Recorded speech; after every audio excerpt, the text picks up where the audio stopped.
ဒီဗီဒီယိုလေးမှာတော့ဘိုင်ယန်မြူးနစ်ကစားသမားတွေရဲ့လောက်ခလာစာတွေကိုအသေးစိတ်ပြောပြပေးသွားပြပါမယ်။ Luis Diaz ကတပတ်ကိုယူရို2,900,000ရရှိပြီးတနစ်မှာတော့ယူရို14တန်းရရှိထားပါတယ်။အသက်28ရှိပြီဖြစ်ပြီးစာချုပ်တက်တန်းကတော့2029ဇွန်လမှာကုန်ဆုံးမှာဖြစ်ပါတယ်။ Serge Gnabry ကတပတ်ကိုယူရို3,600,000ရရှိပြီးတနစ်မှာတော့ယူရို18.8တန်းရရှိထားပါတယ်။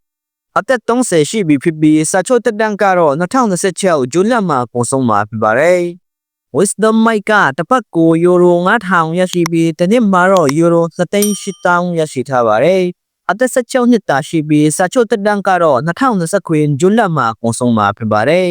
။ Michael Olise ကတပတ်ကိုယူရို2,600,000ရရှိပြီးတနစ်မှာတော့ယူရို73.5တန်းရရှိထားပါတယ်။အသက်23တာရှိပြီးစာချုပ်တက်တန်းကတော့2029ဇွန်လမှာကုန်ဆုံးမှာဖြစ်ပါတယ်။ Tom Bistro ကတပတ်ကိုယူရို9,400,000ရရှိပြီးတနှစ်မှာတော့ယူရို2.8တန်းရရှိထားပါတယ်။အသက်20တာရှိပြီးစာချုပ်တက်တန်းကတော့2029ဇွန်လမှာကုန်ဆုံးမှာဖြစ်ပါတယ်။ Harry Kane ကတပတ်ကိုယူရို4,800,000ရရှိပြီးတနှစ်မှာတော့ယူရို25တန်းရရှိထားပါတယ်။အသက်32ရှိပြီဖြစ်ပြီးစာချုပ်တက်တန်းကတော့2029ဇွန်လမှာကုန်ဆုံးမှာဖြစ်ပါတယ်။ Sacha Boey ကတပတ်ကိုယူရို9,000ရရှိပြီးတနှစ်မှာတော့ယူရို4.9တန်းရရှိထားပါတယ်။အသက်24တာရှိပြီးစာချုပ်တက်တန်းကတော့2028ဇွန်လမှာကုန်ဆုံးမှာဖြစ်ပါတယ်။ Kim Min-ji ကတပတ်ကိုယူရို2,300,000ရရှိပြီးတနှစ်မှာတော့ယူရို12တန်းရရှိထားပါတယ်။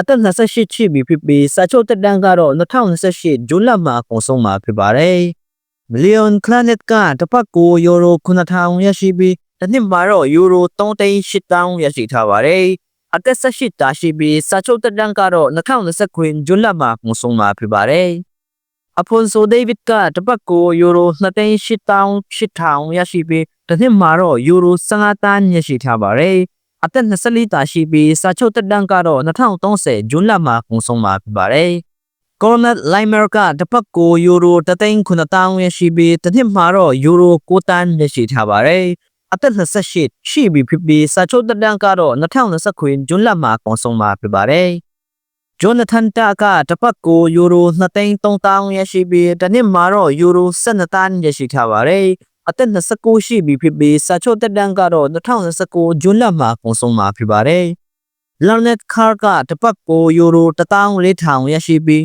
တနှစ်မှာတော့ယူရို9,500,000ရရှိထားပါတယ်။အသက်16တာရှိပြီးစာချုပ်တက်တန်းကတော့2028ဇွန်လမှာကုန်ဆုံးမှာဖြစ်ပါတယ်။ Jamal Musiala ကတပတ်ကိုယူရို3,600,000ရရှိပြီးတနှစ်မှာတော့ယူရို18.8တန်းရရှိထားပါတယ်။အသက်22တာရှိပြီးစာချုပ်တက်တန်းကတော့2030ဇွန်လမှာကုန်ဆုံးမှာဖြစ်ပါတယ်။ Jonas Orbik ကတပတ်ကိုယူရို2,500,000ရရှိပြီးတနှစ်မှာတော့ယူရို1.3တန်းရရှိထားပါတယ်။အသက်22တာရှိပြီးစာချုပ်တက်တန်းကတော့2029ဇွန်လမှာကုန်ဆုံးမှာဖြစ်ပါတယ်။ Joshua Kimmich ကတပတ်ကိုယူရို3,800,000ရရှိပြီးတနှစ်မှာတော့ယူရို20ရရှိထားပါတယ်။အသက်30ရှိပြီဖြစ်ပြီးစာချုပ်တက်တန်းကတော့2029ဇွန်လမှာကုန်ဆုံးမှာဖြစ်ပါတယ်။ Yoki Ito ကတပတ်ကိုယူရို9,000ရရှိပြီးတနှစ်မှာတော့ယူရို3.9တန်းရရှိထားပါတယ်။အသက်26ရှိပြီဖြစ်ပြီးစာချုပ်တက်တန်းကတော့2028ဇွန်လမှာကုန်ဆုံးမှာဖြစ်ပါတယ်။ Manuel Neuer ကတပတ်ကိုယူရို4,000ရရှိပြီးတနှစ်မှာတော့ယူရို21တန်းရရှိထားပါတယ်။အသက်39ရှိပြီဖြစ်ပြီးစာချုပ်တက်တန်းကတော့2026ဇွန်လမှာကုန်ဆုံးမှာဖြစ်ပါတယ်။ Leon Goretzka ကတပတ်ကိုယူရို2,500,000ရရှိပြီးတနှစ်မှာတော့ယူရို73တန်းရရှိထားပါတယ်။အသက်30ရှိပြီဖြစ်ပြီးစာချုပ်တက်တန်းကတော့2026ဇွန်လမှာကုန်ဆုံးမှာဖြစ်ပါတယ်။ Rafael ကတပတ်ကိုယူရို1,500,000ရရှိပြီးတနှစ်မှာတော့ယူရို8တန်းရရှိထားပါတယ်။အသက်31ရှိပြီဖြစ်ပြီးစာချုပ်တက်တန်းကတော့2026ဇွန်လမှာကုန်ဆုံးမှာဖြစ်ပါတယ်။ Upamecano ကတပတ်ကိုယူရို1,900,000ရရှိပြီးတနှစ်မှာတော့ယူရို10တန်းရရှိထားပါတယ်။အသက်26ရှိပြီဖြစ်ပြီးစာချုပ်တက်တန်းကတော့2026ဇွန်လမှာကုန်ဆုံးမှာဖြစ်ပါတယ်။ Josip Stanisic ကတပတ်ကိုယူရို1,2600ရရှိပြီးတနှစ်မှာတော့ယူရို6.6တန်းရရှိထားပါတယ် အသက်25ရှိပြီဖြစ်ပြီးစာချုပ်တက်တန်းကတော့2029ဇွန်လမှာကုန်ဆုံးမှာဖြစ်ပါတယ်။ Alexander Pavlovich ကတစ်ပတ်ကိုယူရို1,900ရရှိပြီးတစ်နှစ်မှာတော့ယူရို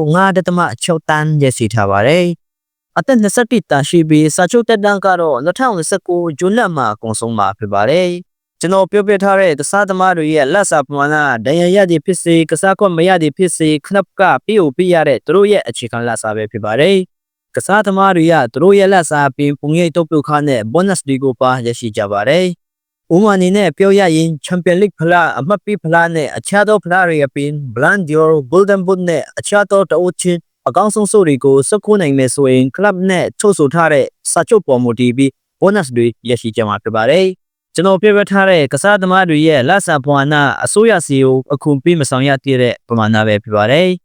Bundesliga ကစားသမားတွေကဂျာမနီအစိုးရကိုဘယ်လိုပုံစံမျိုးနဲ့အခုပေးဆောင်ရလဲဆိုတာတော့အခုကျွန်တော်ပြထားတဲ့ပုံလေးတိုင်းပဲဖြစ်ပါတယ်။ဒါဟာဂျာမနီအစိုးရကသတ်မှတ်ထားတဲ့အခွင့်အရေးပဲဖြစ်ပါတယ်။ဒီဗီဒီယိုလေးကိုကြည့်ရှုပြတဲ့အတွက်အားလုံးကိုကျေးဇူးတင်ပါတယ်။